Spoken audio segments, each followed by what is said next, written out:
ನಮಸ್ತೆ ಎಲ್ಲರಿಗೂ, welcome to HR K official YouTube channel. ನಾವಿವತ್ತು ಮಧುರೆ ಮೀನಾಕ್ಷಿ ಟೆಂಪಲ್ಗೆ ಹೋಗ್ತಾ ಇದ್ದೀವಿ. ಶಾಂತಿನಗರಿಂದ ಮಧುರೆಗೆ 11 ಗಂಟೆಗೆ ಲಾಸ್ಟ್ ಬಸ್ ಇದೆ. ಇದು ತಮಿಳ್ನಾಡು ಬಸ್ಸು. ಸ್ಲೀಪರ್ಗೆ 1050 ರೂಪಾಯಿ ಆಗುತ್ತೆ, ಸೀಟರ್ಗೆ 740 ರೂಪಾಯಿ ಆಗುತ್ತೆ. ಬನ್ನಿ ಹೋಗೋಣ. ನಾವೀಗ ಮಧುರೆ ಹತ್ರ ಆರೇಪಾಳ್ಯಂ ಬಂದಿದ್ದೀವಿ. ಸೊ ಇಲ್ಲಿಂದ ದೇವಸ್ಥಾನ 3 ಕಿಲೋಮೀಟ್ರ್ ಆಗುತ್ತೆ. ಸೊ ಆಟೋದಲ್ಲಿ ಹೋಗ್ತಾ ಇದ್ದೀವಿ. ಒಬ್ರಿಗೆ 75 ರೂಪೀಸ್ ಚಾರ್ಜ್ ಮಾಡ್ತಾರೆ.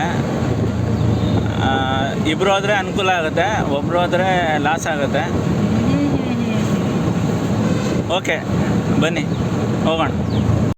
ಮಧುರೆ ಮೀನಾಕ್ಷಿ ಅಮ್ಮನ ದರ್ಶನ ಮಾಡೋಕ್ಕೆ ಮಧುರೆಗೆ ಬಂದಿದ್ದೇವೆ. ನೋಡಿ, ಇದು ವೆಸ್ಟ್ ಗೇಟು. ನೋಡಿ, ಇಲ್ಲಿ ಗೋಪುರ ನೋಡ್ತಾ ಇರ್ಬೋದು ನೀವು. ಇಲ್ಲಿ ಪೇಂಟಿಂಗ್ ಕೆಲಸ ನಡೀತಾ ಇದೆ, ಹಾಗಾಗಿ ಫುಲ್ ತೋರ್ಸೋಕ್ಕಾಗಲ್ಲ, ಎಲ್ಲ ಮುಚ್ಚಿಬಿಟ್ಟಿದ್ದಾರೆ. ಇಲ್ಲಿ 4 ಗೇಟ್ ಇರುತ್ತೆ. ನೀವು ವೆಸ್ಟ್ ಗೇಟ್ ಮುಖಾಂತರನೇ ದರ್ಶನಕ್ಕೆ ಹೋಗ್ಬೇಕಾಗತ್ತೆ. ನೀವು ಬೇರೆ ಕಡೆಯಿಂದ ಹೋಗೋಕ್ಕಾಗಲ್ಲ, ವೆಸ್ಟ್ ಗೇಟಿಂದನೇ ಹೋಗ್ಬೇಕು ನೀವು ದರ್ಶನಕ್ಕೆ. ಇಲ್ಲಿ ಫ್ರೀ ಚಪ್ಪಲ್ ಸ್ಟ್ಯಾಂಡ್ ಇದೆ, ಇಲ್ಲಿ ಮಾತ್ರ ಬಿಡಿ, ಬೇರೆ ಎಲ್ಲೂ ಬಿಡಬೇಡಿ. ಚಪ್ಪಲ್ ಸ್ಟ್ಯಾಂಡ್ ಇದೆ, ಫ್ರೀ ಚಪ್ಪಲ್ ಸ್ಟ್ಯಾಂಡ್ ಇದೆ. ಆಮೇಲೆ ಇಲ್ಲಿ ನಿಮ್ಮ ನೋಡ್ತಾ ಇರ್ಬೋದು ನೀವು, ಇಲ್ಲಿ ಲಗೇಜ್ ಎಲ್ಲ ಇಡ್ಬೋದು. ಇಲ್ಲಿ ಲಗೇಜ್ ಇಟ್ಬಿಟ್ಟು ದರ್ಶನಕ್ಕೆ ಹೋಗಬೇಕು. ಅಲ್ಲೇನೂ ಅಲೋ ಇಲ್ಲ, ಇನ್ಕ್ಲೂಡಿಂಗ್ ಮೊಬೈಲ್ ಫೋನು ಇಲ್ಲ, ಇಲ್ಲೇ ಇಟ್ಬಿಟ್ಟು ಹೋಗಬೇಕು ಬ್ಯಾಗಲ್ಲಿ. ಅಲ್ಲೇನೂ ಅಲೋ ಮಾಡಲ್ಲ. ಈ ದೇವಸ್ಥಾನದ ವಿಶೇಷವೇನೆಂದರೆ, ಶಿವನು ಸುಂದರೇಶ್ವರ ರೂಪದಲ್ಲಿ ಹಾಗೂ ಪಾರ್ವತಿ ದೇವಿಯು ಮೀನಾಕ್ಷಿ ರೂಪದಲ್ಲಿ ಇಲ್ಲಿ ನೆಲೆಸಿದ್ದಾರೆ. ಹಿಂದೂ ಪುರಾಣಗಳ ಪ್ರಕಾರ ಶಿವನು ಪಾರ್ವತಿ ಅವತಾರವಾದ ಮೀನಾಕ್ಷಿ ದೇವಿಯನ್ನು ವಿವಾಹವಾಗಲು ಭೂಮಿಗೆ ಇಳಿದು ಬಂದರು ಎಂದು ನಂಬಲಾಗಿದೆ. ಮಧುರೈನ ಆಡಳಿತಗಾರ ಮಲಯ ಧ್ವಜ ಪಾಂಡ್ಯ ಪ್ರಾಯಶ್ಚಿತ್ತಕ್ಕೆ ಪ್ರತಿಯಾಗಿ ಪಾರ್ವತಿ ದೇವಿಯು ಮೊದಲೇ ಸಣ್ಣ ಮಗುವಿನ ರೂಪದಲ್ಲಿ ಭೂಮಿಗೆ ಇಳಿದು ಬಂದಿದ್ದರು. ಆಕೆ ಬೆಳೆದು ದೊಡ್ಡವಳಾದ ನಂತರ ನಗರವನ್ನು ಆಳಲು ಪ್ರಾರಂಭಿಸಿದರು. ಶಿವದೇವರು ಭೂಮಿಗೆ ಇಳಿದು ಬಂದರು. ಆಕೆಯ ವಿವಾಹ ಪ್ರಸ್ತಾಪ ಮಾಡಿದರು.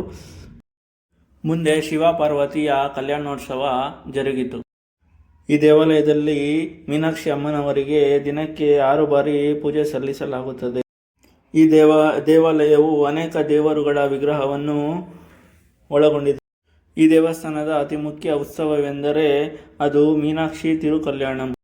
ಇದನ್ನು ಪ್ರತಿ ವರ್ಷ ಏಪ್ರಿಲ್ ತಿಂಗಳಲ್ಲಿ ಆಚರಿಸಲಾಗುತ್ತದೆ. ಇದಲ್ಲದೆ ನವರಾತ್ರಿ, ಶಿವರಾತ್ರಿಯಂತಹ ಪ್ರಮುಖ ಹಿಂದೂ ಹಬ್ಬಗಳಲ್ಲಿ ಅದ್ದೂರಿಯಾಗಿ ಆಚರಿಸಲಾಗುತ್ತದೆ. ಬನ್ನಿ ದೇವಿಯ ದರ್ಶನ ಪಡೆಯೋಣ.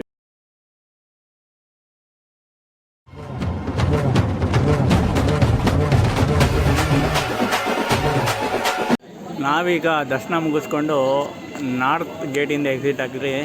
ನೀವು ಯಾವ ಗೇಟಿಂದ ದರ್ಶನ ಮಾಡಿದ್ರೂ ನೀವು ನಾರ್ತ್ ಗೇಟ್ಗೆ ಬರಬೇಕು ಎಕ್ಸಿಟ್ಗೆ. ನಾವೀಗ ನಾರ್ತ್ ಗೇಟಿಂದ ವೆಸ್ಟ್ ಗೇಟ್ಗೆ ಹೋಗ್ತಾ ಇದ್ದೀವಿ. ಹಿಂಗೆ ಸ್ಟ್ರೈಟ್ ಹೋಗಬೇಕು. ಸ್ಟ್ರೈಟ್ ಹೋಗಿ ಲೆಫ್ಟ್ ಹೋದರೆ ನಿಮಗೆ ವೆಸ್ಟ್ ಗೇಟ್ ಸಿಗುತ್ತೆ.